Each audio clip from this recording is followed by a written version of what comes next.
आज हमारा टॉपिक है कोलॉइड। और कोलॉइड जैसा कि हमको मालूम है इज अ मिक्सचर। हमने मिक्सचर और मिश्रण में तीन भाग में पढ़े थे।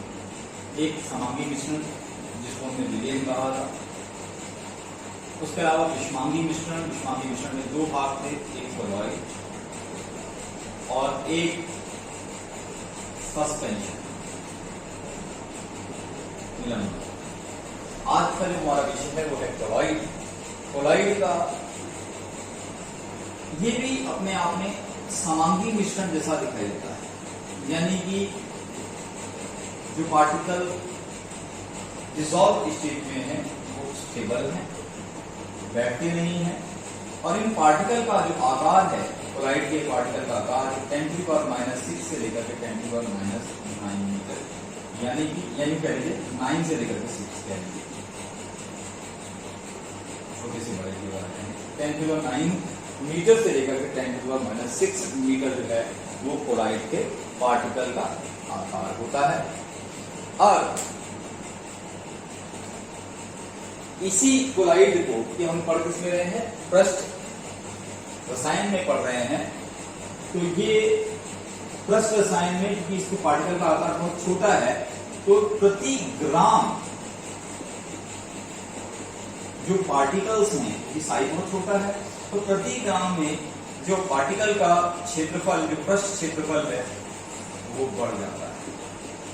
इसीलिए इसका अध्ययन हम किसमें कर रहे हैं, पृष्ठ रसायन के अंदर अध्ययन कर रहे हैं कि प्रति ग्राम में जो पार्टिकल्स हैं, नंबर ऑफ पार्टिकल्स हैं, वो ज्यादा होने की वजह से प्रति ग्राम जो पृष्ठ क्षेत्रफल है वो बहुत ज्यादा होता है।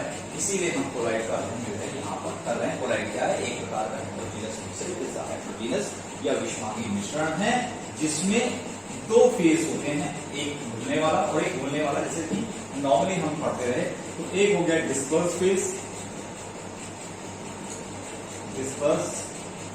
फेज, और हो गया दूसरा डिस्पर्शन मीडियम।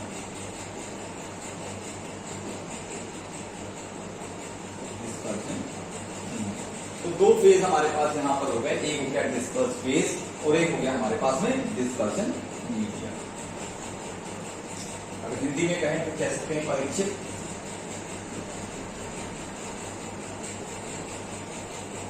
प्रावस्था, और यहां पर हम करेंगे परीक्षित माध्यम। परीक्षित प्रावस्था यानी परीक्षित प्रावस्था जो मॉलिक्यूल्स है वो किसके अंदर है, परीक्षित माध्यम के अंदर समाहित रहते हैं। तो इससे बनता है हमारा कोलॉइड। अब आते हैं कोलॉइड का वर्गीकरण कर लेते हैं, क्लासिफिकेशन ऑफ कोलॉइड्स।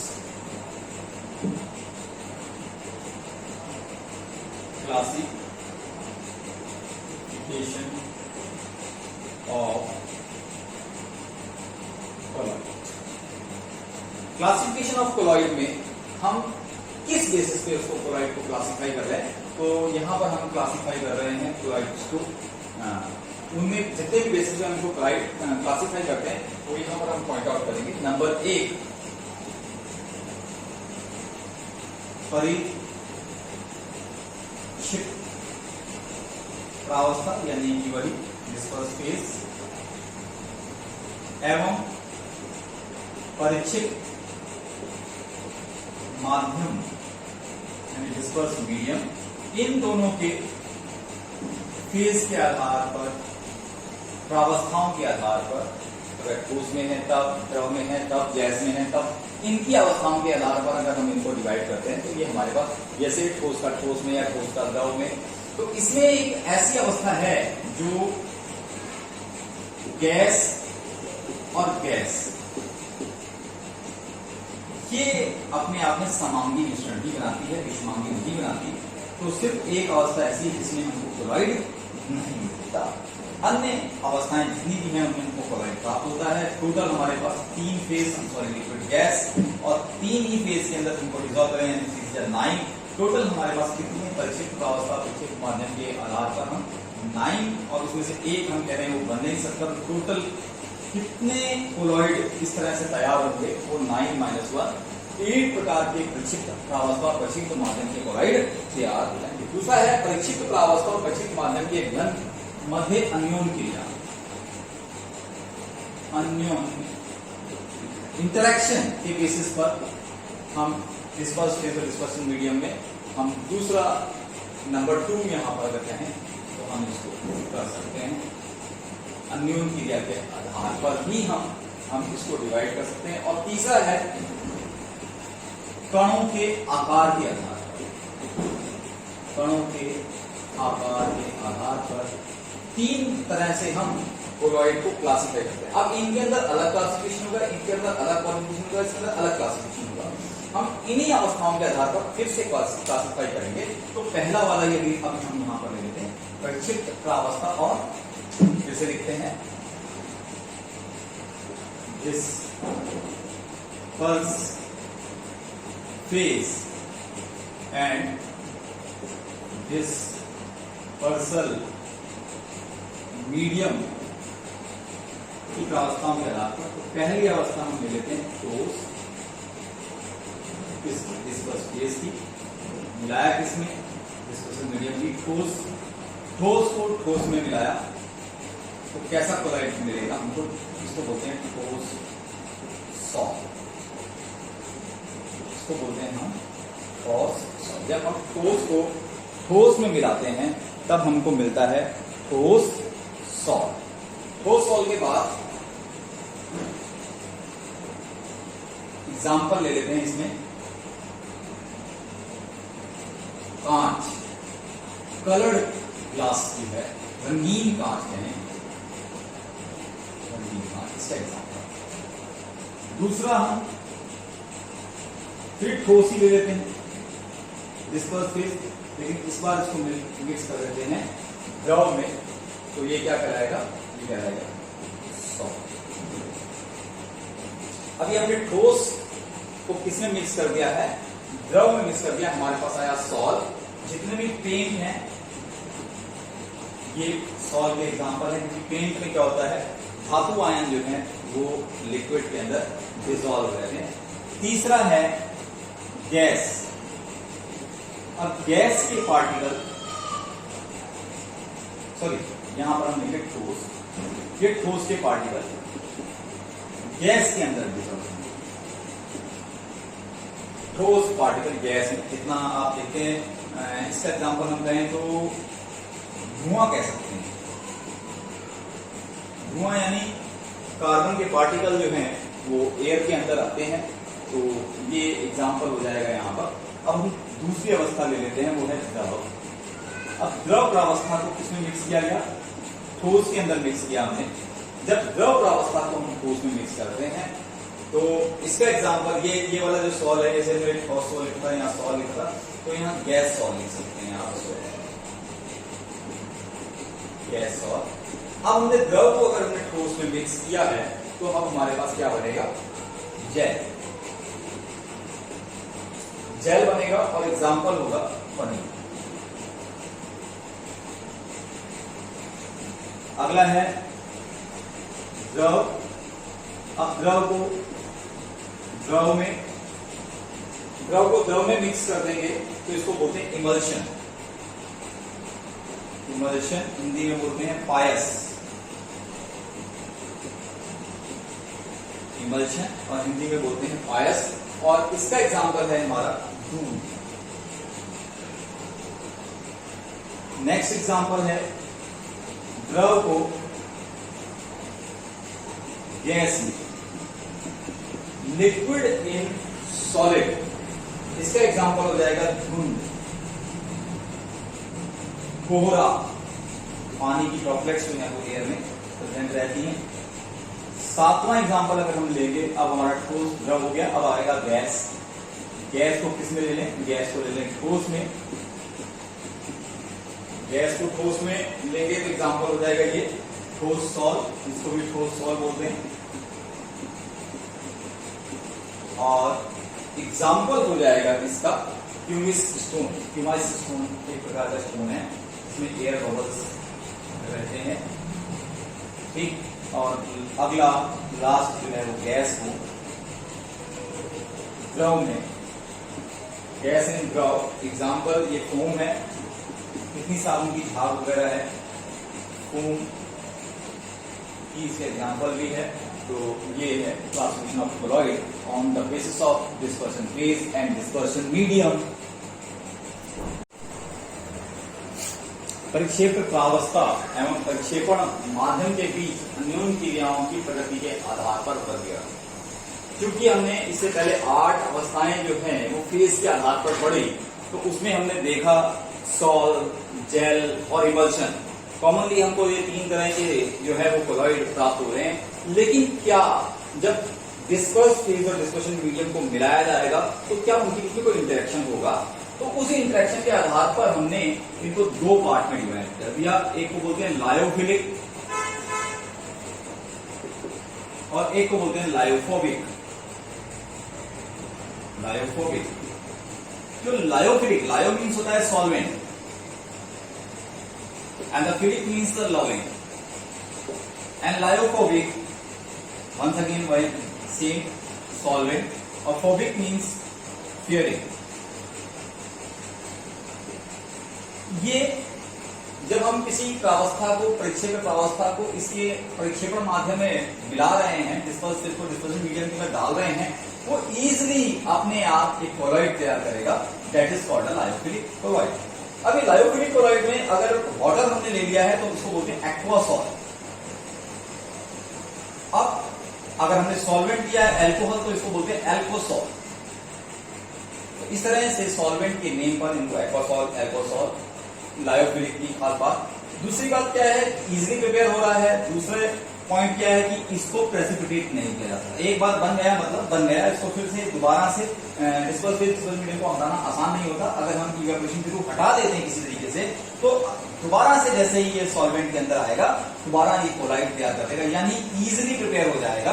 और कैसा नेचर हो गया इसका, रिवर्सिबल नेचर हो गया, रिवर्सिबल नेचर, आसानी से तैयार हो रहा है, रिवर्सिबल नेचर है। इससे अगर लायोफोबिक की बात करें तो लायोफोबिक कैसा है, सॉल्वेंट फेयरिंग, यानी कि उस द्रव के साथ में, उस विलायक के साथ क्या कर रहा है, घृणा कर रहा है और आसानी से बनेगा भी नहीं। इसमें कोई ना कोई हमको क्या करना पड़ता है, विद्युत अपघट्य डालना पड़ता है, जिसकी वजह से लायोफोबिक कोलॉइड तैयार होता है जो उसको स्टेबलाइज करता है।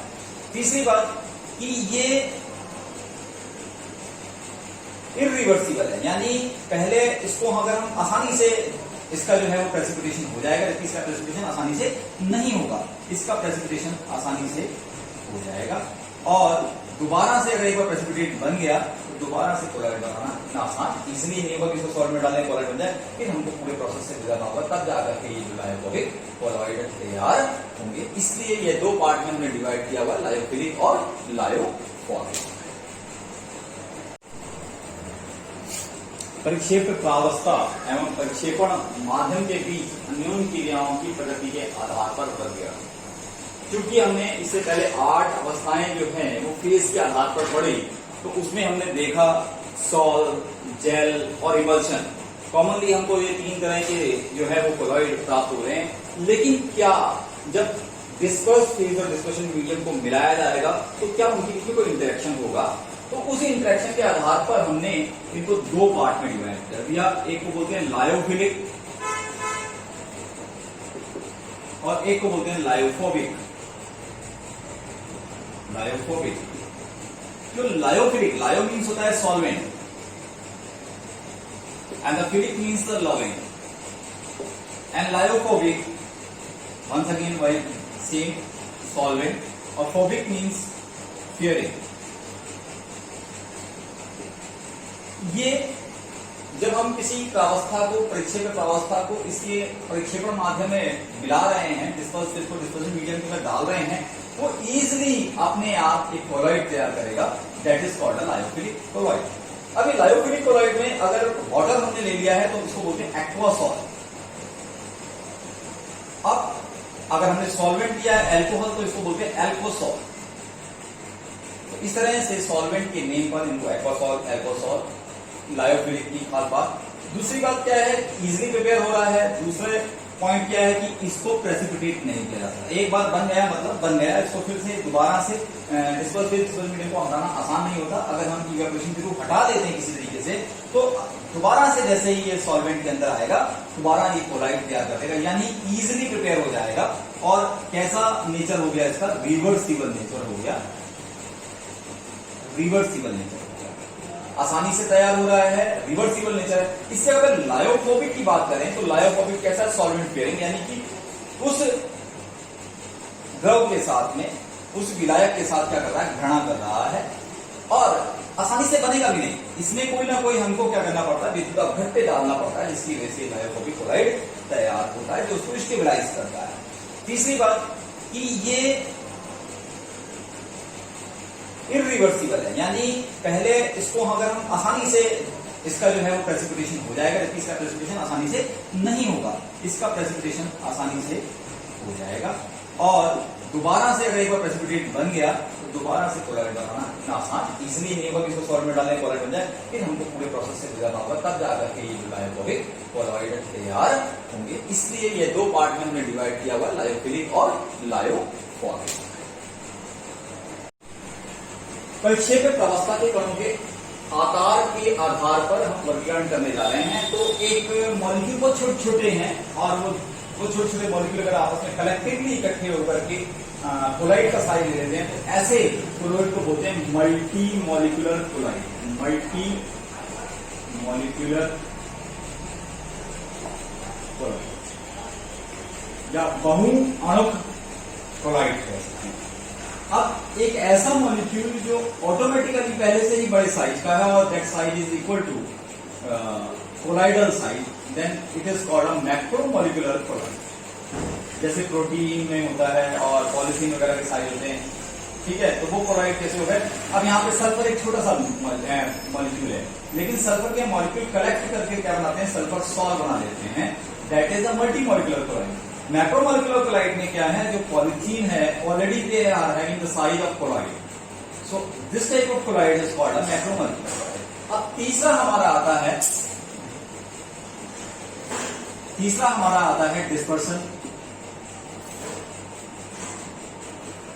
डिस्पर्शन क्लोराइड, या हम इसको हिंदी में कहें तो हम कह सकते हैं सहचारी क्लोराइड, सहचारी क्लोराइड। इसकी खासियत क्या है, ये भी मल्टी मॉलिक्यूलर जैसा ही क्लोराइड है, लेकिन जब इसकी छोटी सी अमाउंट अगर हम यूज करते हैं तो यह एक इलेक्ट्रोलाइट की तरह काम करता है, विद्युत अपघट्य की तरह काम करता है, और आसानी से जल में आयनों के रूप में उपस्थित रहता है। लेकिन जब हम इसकी मात्रा बढ़ा देते हैं, तो जैसे ही इसकी मात्रा बढ़ाते हैं तो ये मॉलिक्यूल भी आपस में कलेक्ट होकर के क्या बना लेते हैं, कोलाइडल साइज ले लेते हैं, and then it is called a colloidal. तो इस तरह के कोलाइड को हम बोलते हैं सहचारी कोलाइड। तो इस कोलाइड में जो हमको ताप रखना पड़ता है, एक निश्चित ताप पर ये काम होता है, उसे क्रिटिकल ताप में हम रखते हैं, और एक पर्टिकुलर कंसंट्रेशन पर जाकर के, अगर साबुन की बात करें, साबुन जब थोड़ा सा पानी में घुलता है तो वो एक इलेक्ट्रोलाइट की तरह काम करता है, लेकिन जब साबुन की ज्यादा मात्रा का हम यूज करते हैं तो वो किसमें बदल जाता है, क्लोराइड में। तो लगभग 10 to the power 4 to 10 to the power -3 मोल पर लीटर अगर हम ये मात्रा देते हैं। ये CMC है, क्रिटिकल मिसल कंसंट्रेशन। मिसल क्या होता है, जब ये मॉलिक्यूल यहाँ पर बताया जैसे मल्टी मॉलिक्यूलर की आपस में मॉलिक्यूल डिपोजिट हो गया, वो एक कोलाइडल आकार लिया, तो that is a multi molecular. पहले से ही बड़े साइज में मैक्रो मॉलिक्यूलर। यहाँ पर भी ये मॉलिक्यूल बड़ा है, लेकिन इतना बड़ा नहीं कि कोलाइड के आकार का हो। तो यहाँ पर मॉलिक्यूल बड़ा होने के बावजूद भी वो किसी तरह बिहेव करता है, छोटे मॉलिक्यूल की तरह बिहेव करता है, और कम मात्रा में इलेक्ट्रोलाइट के रूप में यूज होता है, विद्युत अपघट्य के रूप में। लेकिन जैसे ही उसकी मात्रा 10 to the -4 से लेकर 10 to the -3 मोल पर लीटर हो जाती है, तो उसके मॉलिक्यूल भी कलेक्टिवली एक आपस में ही मॉलिक्यूल लगते हैं, तो उनका एक अरेंजमेंट है, उस अरेंजमेंट को हम बोलते हैं micelle, that is a spherical shape होता है इसमें। और आगे भी हम चर्चा करेंगे, फिलहाल ये क्लासिफिकेशन के 3 पार्ट हमारे क्लियर हुए। अब हम देखते हैं मीसल निर्माण की क्रिया की। हमारा पिछले टर्म आया micelle. What is micelle? It is a spherical shape of the soap molecules, that is called micelle. ये क्या है, कैसे बनता है, इसका हम थोड़ा सा देखते हैं। तो अगर हम एक कॉमन सोप की बात करें, दैट इज सोडियम स्टीरेट, हम उसे क्या बोल रहे हैं, सोडियम स्टीरेट। और सोडियम स्टीरेट का फॉर्मूला है C17H35COONA, ये सोडियम स्टीरेट है। अगर इसको ओपन देखते हैं ये कैसा होगा, अगर C17 हम लिखना चाहें तो इस बोर्ड में शायद पूरा भी नहीं आएगा। C17 के मॉलिक्यूल को अगर मैं बॉन्डिंग लाइन में लिखूं तो नहीं आएगा, तो मुझे इसको झिझक लाइन में लिख लेना है, CH3 CH2 CH2 CH2 CH2 CH2 CH2 CH2 CH2 CH2 CH2 CH2 दिन लेते हैं 1 2 3 4 5 6 7 8 9 10 11 12 13 14 15, अभी भी 17 है, यानी हमारे बोर्ड से बाहर आ रहा है 16 17 और उसके बाद CO यहाँ पर आएगा। तो इस मॉलिक्यूल को और शॉर्ट में अगर हमें रिप्रेजेंट करना है तो हम इसको ऐसे रिप्रेजेंट करते हैं 1 1 2 3 4 5 6 7 8 9 10 11 12 14 15 16 17, और जो CONA है इसको हम लिख देते हैं C11ONA। ये एक सोप मॉलिक्यूल है जिसमें से ये organic molecule bond line structure में रिप्रेजेंट कर दिया हमने। ये मॉलिक्यूल क्या करते हैं, ये एक ऑर्गेनिक मॉलिक्यूल है, अपने ही ऑर्गेनिक मॉलिक्यूल में ये डिसॉल्व हो जाएंगे, तो ये सबके सब एक दूसरे को अट्रैक्ट करते हैं। अब ये चेन को थोड़ा रफली दिखाना है हमको, तो ये रफ मॉलिक्यूल इस तरह से आपस में अरेंज हो जाते हैं, और जो ये आयनिक स्पीसीज इसको हम भी बोल नेगेटिव बना देते हैं, यानी कि हम कह सकते हैं सोप के अंदर दो पार्ट है, एक टेल और एक है हेड।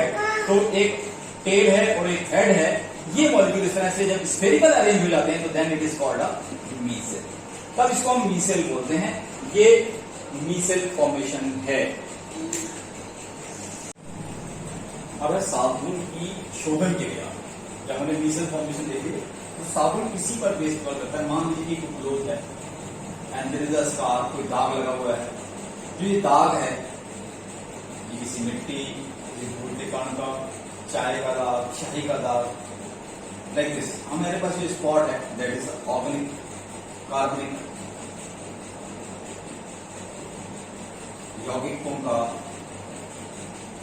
दाग है। अब इस पर जब साबुन किया करेगा तो उस पर ऑर्गेनिक पार्ट है दैट इज हाइड्रोफोबिक पार्ट जिसे बोलते हैं हम, वो इसके चारों ओर क्या कर लेगा, स्फेरिकल रिंग लाइक स्ट्रक्चर बना लेगा। और जो पोलर पार्ट है, इस साबुन में दो पार्ट होते हैं, एक पोलर हेड और नॉन पोलर टेल। तो ये इस तरह से अरेंज होकर के ये इसको अपने अंदर डिसॉल्व कर लेगा। किसको डिसॉल्व कर लेगा, ये जो स्कार है इसको डिसॉल्व कर लेगा। जब हम इसको वाटर के साथ रिंस करेंगे, water is a polar molecule, ये पोलर मॉलिक्यूल इस चार्ज पार्टिकल को अट्रैक्ट करेगा और ये इसके साथ रिंस हो जाएगा, आउट आएगा। जब ये इसकी रिंसिंग होगी तो साथ ही साथ ये मॉलिक्यूल इसके साथ, ये तो ऑलरेडी अटैच है केमिकल बॉन्ड से, और ये इसमें डिसॉल्व हो चुका है, तो ये भी क्या हो जाएगा, आउट, बाहर आ जाएगा। इस तरह से ये एक तरीका है जिसमें साबुन काम करता है। साबुन की जो शोधन क्रिया है वो इस आधार पर, मीसेल फॉर्मेशन के आधार पर काम करती है। कोलाइड बनाने की विधियां, यहां पर हम देखेंगे कोलाइड बनाने की विधियों को। तो पहली विधि है रासायनिक विधि। रासायनिक विधि वही डबल डिस्प्लेसमेंट, हाइड्रोलाइसिस और ऑक्सीडेशन, इन मेथड के थ्रू हम जो है वो कोलॉइड बनाते हैं। एक एग्जांपल लेते हैं, आर्सेनिक ऑक्साइड जब हाइड्रोजन सल्फाइड के साथ स्लो प्रोसेस है, जब ये रिएक्ट करता है तो बनाता है आर्सेनिक सल्फाइड और साथ में बनता है वाटर। तो हम यहाँ पर CH2O, तो ये हमको मिलेगा एक सॉल्ट, इसका सॉल्ट मिलेगा आर्सेनिक सल्फाइड का सॉल्ट मिलेगा। अगर हम आर्सेनिक सल्फाइड का सॉल्ट मिलेगा, अगर हम यही रिएक्शन जो है सल्फर डाइऑक्साइड और H2S की कराएं तो क्या हो जाएगा, सल्फर H+H2O, तो हमको इस तरह से सल्फर का सॉल्ट प्राप्त हो जाएगा जब SO2 और H2S आपस में रिएक्ट करेंगे। अब तीसरा मेथड, जैसे इसमें ये तो हो गया डबल डिस्प्लेसमेंट हो गया एक तरीके का। यहाँ पर क्या हो गया, ऑक्सीडेशन हो गया। तीसरा मेथड देखते हैं ऑक्सीडेशन का, गोल्ड सॉल्व बनाने के, और एक क्लोराइड, फॉर्मल्डिहाइड प्लस H2O। तो यहां पर हम क्या हो जाएगा, ये गोल्ड सोल प्राप्त होगा, ये सल्फर सोल था, ये गोल्ड सोल हमें प्राप्त हो जाएगा, ये ऑक्सीडाइज हो जाएगा, फिर ये HCOOH प्लस 6HC। इस तरह से ये हमको गोल्ड सोल मिलेगा। These are the chemical methods. Next जो है, एक है इलेक्ट्रिसिटी के थ्रू हम बना सकते हैं, that is called Bredig arc method. इसे क्या बोलते हैं, Bredig arc method. Bredig arc method या विद्युत अपघटन विधि। इस विधि के द्वारा हम क्या करते हैं, किसी जिसका सॉल्व बनाना है उस मीडियम में, जिस मेटल का सॉल्व बनाना है, जनरली गोल्ड प्लेटिनम के सॉल्व बनाए जाते हैं। इसमें दो इलेक्ट्रोड और हाई वोल्टेज के थ्रू हम इनको क्या कर देते हैं, कनेक्ट कर देते हैं। जब हम हाई वोल्टेज से कनेक्ट करते हैं तो ये गोल्ड जो है वो पहले किसमें कन्वर्ट होता है, पहले ये जो है ये वेपर में कन्वर्ट होता है, क्योंकि ये उस मीडियम के सॉल्व में पड़ा है। तो ये कंडेंस होकर के उसी में वापस कोलाइडल फॉर्म में आ जाता है। That is a Bredig arc method और electrolysis method to prepare a colloid. और तीसरा मेथड जो है वो हमारे पास है पेप्टेन। तीसरा मेथड है हमारे पास पेप्टन या पेप्टाइजेशन। ये मेथड किसी अवक्षेप को कोलॉइड में बदलने का मेथड है। जब हम किसी अवक्षेप में कोई विद्युत अपघट्य पदार्थ मिलाते हैं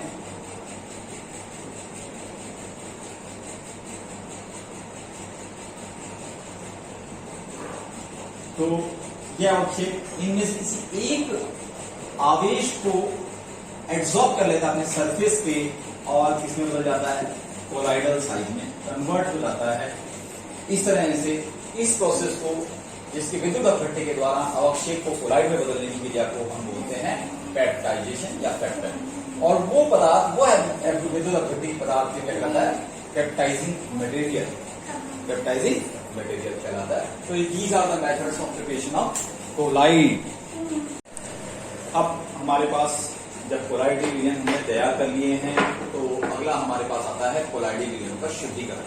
क्योंकि जिस भी विधि से हमने कोलाइड बनाए हैं उसमें कुछ न कुछ अशुद्धियां होंगी, तो उन अशुद्धियों को जितना कम किया जा सकता है तो उनको निखारना, वही एक तरह का प्रोसेस जो है कोलाइडल विलयनों में कोलाइडी पार्टिकल की कंसंट्रेशन सांद्रता को बढ़ाना ही कोलाइडल विलयनों का शुद्धिकरण कहलाता है। तो इसमें हमारा पहला जो मेथड है वो है अपोहन। अपोहन यानी डायलाइसिस। एक पात्र है जिसे कहते हैं अपोहक। इसमें ऐसे छोटे छोटे छिद्र होते हैं कि जनरली जो कोलाइडल पार्टिकल हम तैयार करते हैं उसमें कुछ न कुछ छोटे छोटे कण, विद्युत अपघट्य के कण उसमें रहते हैं, विद्युत इलेक्ट्रोलिटिक कंपाउंड्स जो उसमें पड़े रहते हैं। तो जब हम उस अपोहक के अंदर उसको डालते हैं तो अपोहक के अंदर जो छिद्र होते हैं उसमें से वो छोटे पार्टिकल तो बाहर निकल सकते हैं, लेकिन कोलाइड के पार्टिकल बाहर नहीं जा पाते। इस तरह से कोलाइड की सांद्रता डिस्पर्सिव मीडियम में बढ़ जाती है और वो जो अशुद्धियां हैं उनको छान करके अलग हो जाती हैं। इस विधि को अपोहन या डायलाइसिस कहते हैं। इस विधि को हम क्या बोलते हैं, डायलाइसिस। अगर इसी जगह पर अगर हम बाहर विद्युत लगा दिए जाएं, यानी इलेक्ट्रोड लगा दिए जाएं, तो इलेक्ट्रोड की वजह से जो इसके अंदर उपस्थित इलेक्ट्रोलाइट्स हैं वो क्या होंगे, अपोजिट चार्ज की ओर अट्रैक्ट हो जाएंगे। और यही डायलाइसिस जो अभी हम करा रहे थे ये विद्युत अपोहन या इलेक्ट्रोडायलाइसिस कहलाएगी, जिसका प्रयोग हम आजकल दैनिक जीवन में जो किडनियां फेल होती है उसमें हम लोग करते हैं इलेक्ट्रोडायलाइसिस के थ्रू। नॉर्मल डायलाइसिस के थ्रू जो है हम फिल्ट्रेशन प्रोसेस को करते हैं। तीसरा जो पॉइंट है, हमने एक पढ़ा डायलाइसिस और दूसरा पढ़ा हमने इलेक्ट्रोडायलाइसिस। और अब जो तीसरा मेथड है वो है अति सूक्ष्म निस्यंदन। अति सूक्ष्म निस्यंदन।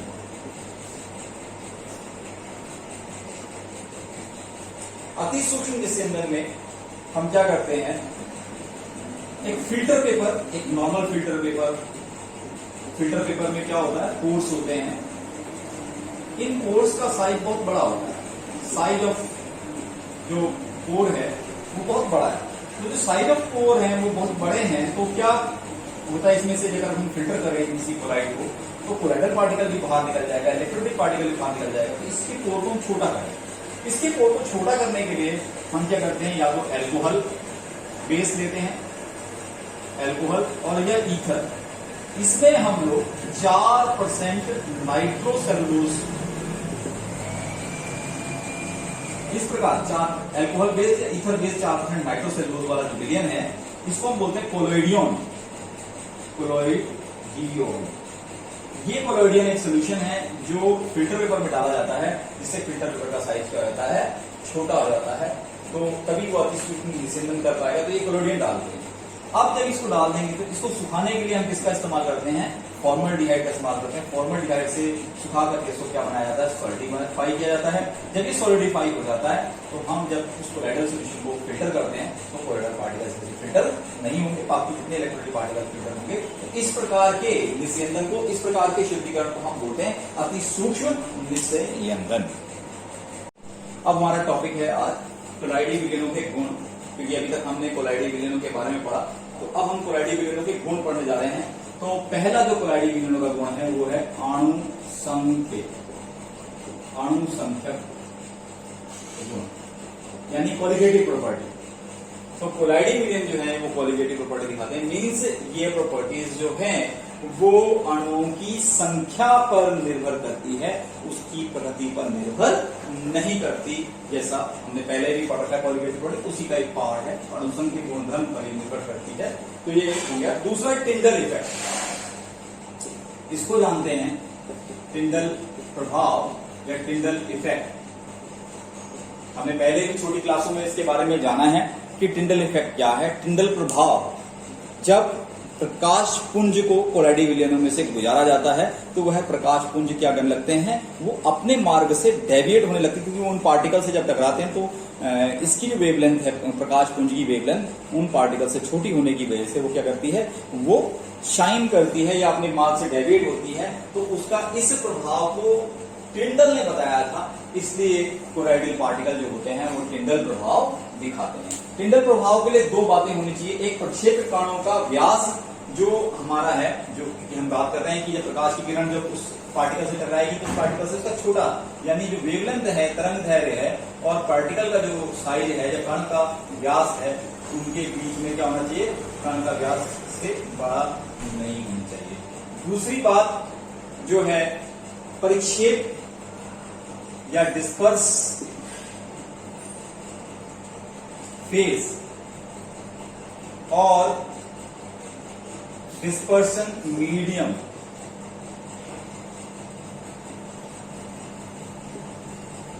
के बीच जो रिफ्लेक्टिव इंडेक्स है उसके बीच जो है वो कैसा होना चाहिए, वो बहुत अंतर होना चाहिए, दोनों में बहुत डिफरेंस आना चाहिए। डिस्पर्स फेज और डिस्पर्सन मीडियम के बीच में अंतर आना चाहिए, तभी वह टिंडल प्रभाव दिखाता है।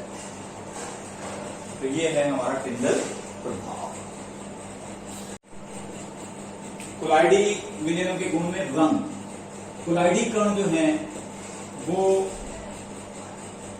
उस प्रकाश के मार्ग पर निर्भर करते हैं कि हम किस प्रकार के मार्ग, यानी अगर हम कोई परावर्तित कोलाइड से परावर्तित होकर के कोई प्रकाश आने वाला है या उसमें इंटर करते हुए प्रकाश आने वाला है, उसके आधार पर कोलाइड विभिन्न प्रकार के कलरों को दिखाता है, क्योंकि ये भी उसी विजिबल रेंज के अंदर इस स्पेक्ट्रम को आता है। जैसे हम बात करें गोल्ड की, तो गोल्ड के जब पार्टिकल का साइज छोटा होता है तो वो रेड कलर का होता है, और धीरे धीरे जैसे जैसे साइज आकार बढ़ाते जाते हैं वो येलोइश, और अंत में कैसा हो जाता है, वो गोल्डन उसका कलर आता है। तो ये सब उस पार्टिकल के आकार पर भी निर्भर करता है। अब है ब्राउनी गति। रॉबर्ट ब्राउन ने जब पोलन ग्रेन्स को वाटर में डिस्पर्स किया था तो वो पोलन ग्रेन्स क्या करते थे, जिगजैग मोशन कर रहे थे। इसी तरह से कोलाइड के पार्टिकल भी जो है वो अपने डिस्पर्स मीडियम के अंदर जिगजैग मोशन करते रहते हैं। इस जिगजैग मोशन के बारे में पहले किसने बताया था, रॉबर्ट ब्राउन ने बताया था। उन्हीं के नाम पर इस मोशन को बोलते हैं ब्राउनियन मोशन। रॉबर्ट ब्राउन ने इसके बारे में बताया था, that is a Brownian motion. कोलाइडी कणों पर आवेश। कोलाइडी कणों पर आवेश, जब हम किसी भी कोलाइडी मीडियम को बनाते हैं तो उसमें विद्युत अपघट्य की मात्रा को मिलाया जाता है। जब वो विद्युत अपघट्य के किसी न किसी आयन को या धनायन को या ऋणायन को अवशोषित कर लेता है तो उन पर कोई आवेश आ जाता है। उस आवेश के आधार पर हम कह सकते हैं कि कोलाइड दो प्रकार से होते हैं, धनात्मक या फिर ऋणात्मक। जितने भी धातुओं के ऑक्साइड हैं, चाहे Cr2O3 XH2O हो, Al2O3 XH2O हो, Fe2O3 XH2O हो, पेंट में एक पिगमेंट PiO2 यूज होता है, ये हो। इसके अलावा हमारे ब्लड में एक पिगमेंट होता है हीमोग्लोबिन, ये हो। ये सारे के सारे कैसे हैं, ये ऋणात्मक हैं। ऋणात्मक प्योर मेटल्स जैसे कॉपर, सिल्वर, गोल्ड, ये नेगेटिव कोलाइड हैं। इसके अलावा एसिडिक पिगमेंट जो हैं वो भी कैसे हैं, वो भी ऋणात्मक कोलाइड बनाते हैं, कॉपर, सिल्वर। इसके अलावा सल्फाइड, मेटल के जो सल्फाइड हैं ये भी नेगेटिव कोलाइड बनाते हैं। अब हम ये जानेंगे कि इन पर ये आवेश कैसे आता है और ये किस प्रकार से पॉजिटिव या नेगेटिव हो जाते हैं। देखिए, जब हम इसमें एक एग्जांपल ले लेते हैं, जब हम सिल्वर नाइट्रेट को पोटेशियम आयोडाइड में डिसॉल्व कर देते हैं, मिला देते हैं, तो उस समय सिल्वर नाइट्रेट पोटेशियम आयोडाइड से अभिक्रिया कर सिल्वर आयोडाइड और पोटेशियम नाइट्रेट बनाता है। और साथ ही वो क्या करता है, पोटेशियम आयोडाइड के आयोडाइड को एब्जॉर्ब कर लेता है, सतह पर एब्जॉर्ब, और इस तरह से जो कोलाइड तैयार होता है वो नेगेटिव कोलाइड तैयार होता है। इस जगह पर अगर हम दूसरे इसमें देखें, अब हम पोटेशियम आयोडाइड को सिल्वर नाइट्रेट के विलयन में डाल दें, तब क्या होगा, तब फिर वही सिल्वर आयोडाइड बनेगा और साथ में पोटेशियम नाइट्रेट बनेगा। लेकिन यहां पर सिल्वर आयोडाइड, क्योंकि अब हमने इसको सिल्वर आयोडाइड किसमें डाला है, यहां पर सिल्वर के आधिक्य में डाला है, तो ये सिल्वर आयन को एब्जॉर्ब करेगा। यहां पर क्या था, पोटेशियम आयोडाइड के आधिक्य में डाला था तो उसने आयोडाइड को एब्जॉर्ब किया था। तो इस तरह से ये एब्जॉर्ब होने के बाद जो ये बनेगा, ये पॉजिटिव कोलाइड बनेगा। एक एग्जांपल और ले लेते हैं। अगर हम आयरन क्लोराइड की, फेरिक क्लोराइड की हाइड्रोलाइसिस करते हैं, ferric chloride FeCl3 plus H2O, अगर हम इसकी हाइड्रोलाइसिस करते हैं Fe2O3 XH2O है, तो ये हाइड्रोलाइसिस होने के बाद हमको दे तो रहा है फेरिक ऑक्साइड, और साथ ही साथ क्या करेगा, क्योंकि हमने इसको वाटर में डाल के, तो यही फेरिक आयन Fe3 अपने Fe3 को एब्जॉर्ब करके क्या बनाता है, पॉजिटिव क्लोराइड बनाता है। अगर यही हाइड्रोलाइसिस हम बेसिक मीडियम में करते, NaOH की प्रेजेंस में करते, तो पहले ये ऑक्सीडाइज होकर के Fe2O3 XH2O में बदलता और साथ में इसी के OH को एब्जॉर्ब करके इसमें बदल जाता, नेगेटिव कोलाइड में बदल जाता। तो इस तरह से इलेक्ट्रोलाइट के एक पार्ट को तो ये एब्जॉर्ब कर लेते हैं और कोलाइडल पार्टिकल में बदल जाते हैं। अब जो दूसरा वाला आयन है, जैसे हमने सिल्वर की बात की, सिल्वर नाइट्रेट वाले में हम देखते हैं, तो वहां पर हमने क्या देखा कि AgI ने I को एब्जॉर्ब कर लिया और एब्जॉर्ब करने के बाद ये क्या बना, ये कोलाइडल पार्टिकल बना। अब ये कोलाइडल पार्टिकल ये किससे बना था, ये इसने आयोडाइड किसका एब्जॉर्ब किया था, पोटेशियम आयोडाइड का एब्जॉर्ब किया था। तो इस तरह से पोटेशियम कोलाइडल सॉल्यूशन तो हो गया, इसके चारों तरफ कौन लग गया, इसके चारों तरफ लग गया पोटेशियम आयोडाइड। इस तरह से ये दो नेगेटिव और पॉजिटिव चार्ज की दो लेयर तैयार हो गई। इस लेयर को बोलते हैं फिक्स लेयर, और इसको बोलते हैं मूवेबल लेयर। एक हो गई फिक्स लेयर, एक हो गई मूवेबल लेयर। इनको बोलते हैं इलेक्ट्रिकल डबल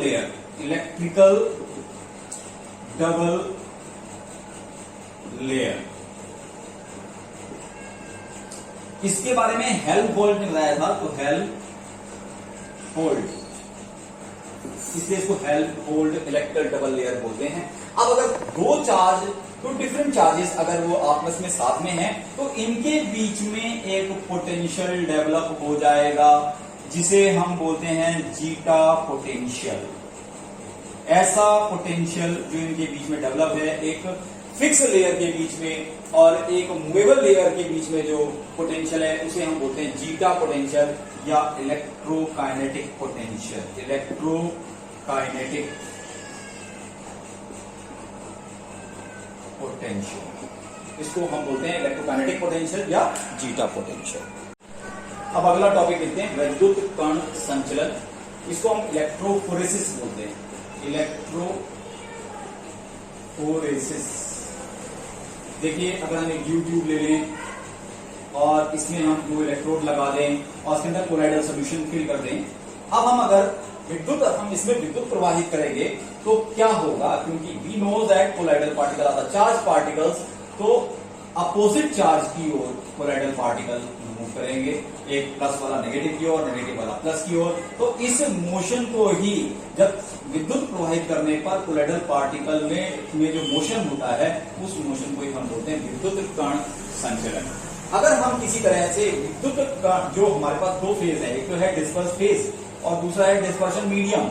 अगर हम डिस्पर्स फेज के पार्टिकल के मोशन को रोकें तो क्या होगा, उस स्थान पर डिस्पर्शन मीडियम यानी इलेक्ट्रोलाइट जो डिस्पर्शन मीडियम है वो क्या करने लगेगा, वो मोशन दिखाने लगेगा, यानी उसमें गति प्रारंभ हो जाएगी। तो इसी प्रक्रम को हम बोलते हैं ऑस्मोसिस, इलेक्ट्रो ऑस्मोसिस, इसी को कहते हैं हम विद्युत परासरण, इलेक्ट्रो ऑस्मोसिस बोलते हैं। कोलाइडों का रक्षण, बहुत छोटा सा टॉपिक है।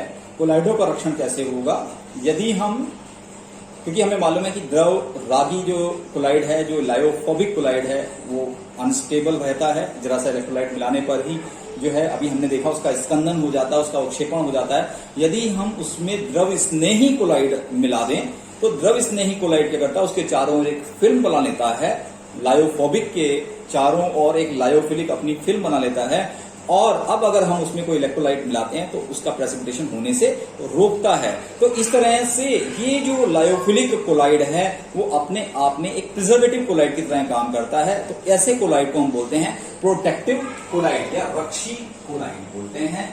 तो ये इस तरह से हम कोलाइड का रक्षण कर सकते। अगला है इमल्शन। इमल्शन मीन्स द्रव का द्रव में कोलाइड। एक द्रव को जब दूसरे द्रव में मिलाया जाता है, यानी कि वो दोनों द्रव कैसे हैं, उनके नेचर अलग है, एक जो है वो नॉन पोलर है, एक पोलर है।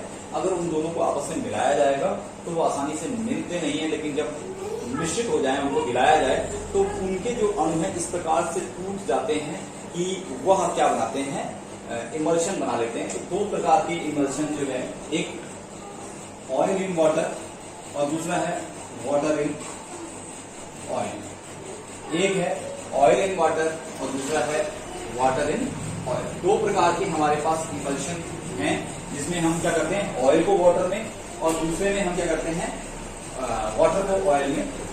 ऑयल इन वाटर का एग्जाम्पल हम लेते हैं, दूध है, वेनिशिंग क्रीम बोलते हैं, और वाटर इन ऑयल में आपका एग्जाम्पल है क्रीम,